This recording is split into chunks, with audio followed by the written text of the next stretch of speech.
Social media has convinced an entire generation that they need to spend hundreds and sometimes thousands of dollars on things they never needed in the first place.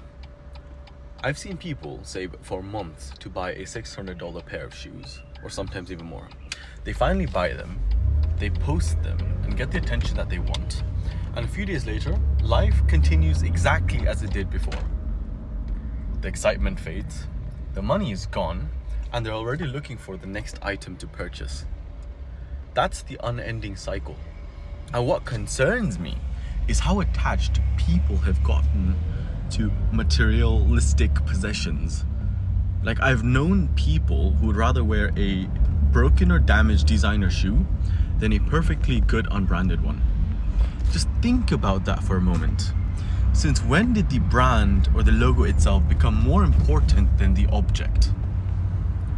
One lesson my parents taught me from a young age is that class cannot be purchased. You may wear the most expensive garments available and still appear uncultured. And equally, you may wear the simplest attire imaginable and carry yourself with elegance, confidence, and dignity, because class is not a product. It's a manner of conduct. It's how you speak, how you treat people,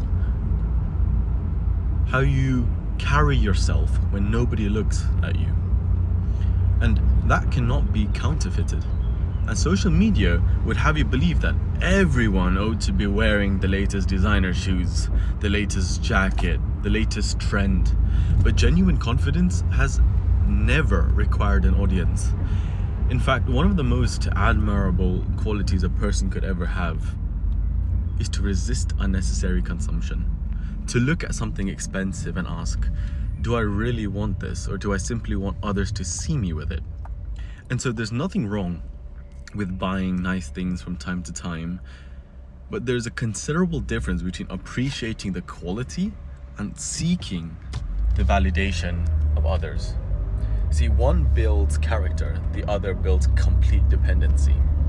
And personally, I find someone who can make the simplest things look exceptional far more impressive than someone who relies on a brand or a logo.